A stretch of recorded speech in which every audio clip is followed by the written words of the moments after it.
Nos tempos de minha avó quando ela era criança, essa história aconteceu em 1939. Sempre que temos uma reunião de família ela nos conta suas histórias desta época, quase sempre de fantasmas e demônios. Em umas dessas histórias ela relembra quando morava na cidade de Paraíso.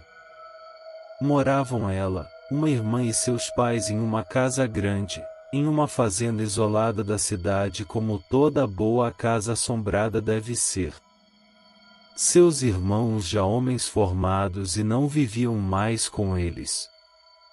Certa noite seus pais foram à cidade, sabe-se lá Deus por quê, e devido a uma chuva forte ficaram presos na cidade e não retornaram à casa nesta noite. Então ficaram as duas sozinhas em casa, ambas em torno de 12 anos de idade.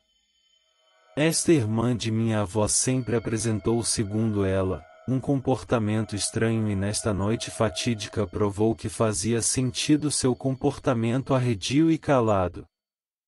Chuva forte, relâmpagos seguidos de trovões, sons estranhos vindos de fora.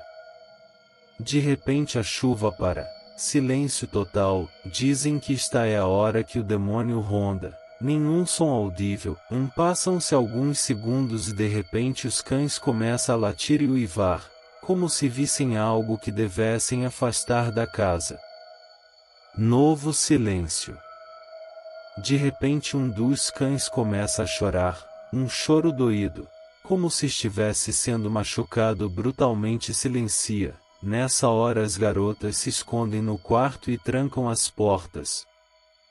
Ouvem então barulho de passos ao redor da casa, mas não passos humanos, passos de algo pesado e aparentemente com cascos e para bem em frente à janela do quarto. A esta altura as crianças já estavam apavoradas, porém a irmã de minha avó como que em transe se levanta, encosta a testa na janela de madeira, com os braços pendurados ao lado do corpo e lá fica.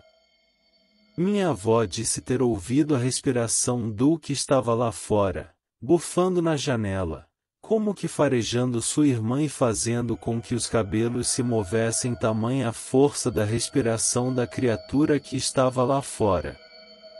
Religiosa, minha avó começou a orar, de nada adiantava.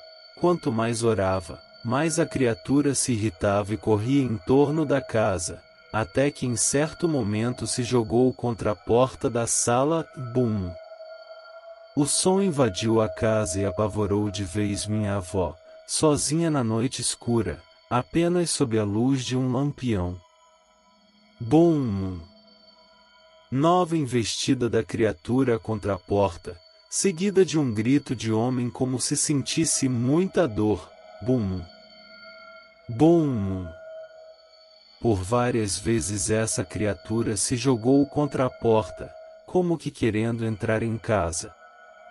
Minha avó ajoelhou-se, próxima à sua irmã que ainda estava encostada na janela em transe, segurou sua mão e começou a orar novamente. Como que por comando do demônio que tentava entrar na casa, a irmã de minha avó foi em direção à porta e iria abri-la se não fosse minha avó impedi-la empurrando-a contra a parede. Mesmo assim ela ainda se levantou e seguiu novamente para a porta, como se o demônio que rondava a casa estivesse dando forças a ela. Minha avó conta que durante toda a noite seguiu-se esse inferno, esse demônio rondando a casa, tentando entrar, dando urros horrorosos e sua irmã completamente fora de si. Não dormiu aquela noite.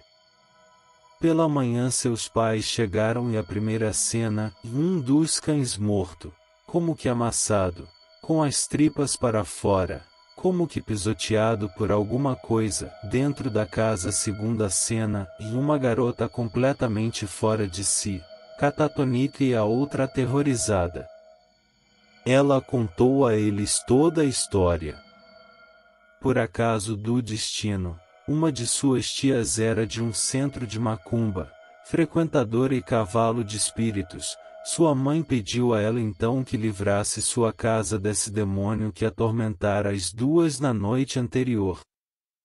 Em uma das sessões do centro, sua tia recebeu uma entidade, da qual ela não lembra o nome, e essa entidade disse que era sim o próprio demônio que estava em torno da casa, e tentava entrar para matar sua irmã pois ela havia sido prometida a ele. Segundo minha avó, essas foram as palavras do demônio ao ser questionado do motivo de ter ido à casa. Não entrei, mas vou entrar naquela casa e fazer miséria, vou acabar com aquela menina, vou arrebentar as carnes dela, vou fazer ela sofrer? Ela é minha. Ela é minha. Me deu, eu vou levar. Eu levo. Eu levo. Desse dia em diante, eles viveram sob constante vigilância, com medo e não demorou muito vieram para São Paulo, onde ela vive até hoje. Sua irmã teve um destino cruel, morreu jovem aos 24 anos. Se matou após ter seu primeiro filho, dizendo numa carta que não suportava mais os tormentos e que já estava farta da vida. Eu me pergunto, e aos 24 anos? Afirma minha avó que antes deste fato, anos antes, um de seus irmãos ficou rico da noite pro dia. Sem dúvida esse irmão ao qual a ela se refere existiu. Vejo através de fotos a fazenda e as cabeças de gado que ele possuía, porém, também se matou poucos anos depois. Ela atribui a ele a oferta da vida de sua irmã ao demônio em troca da fortuna. Fim.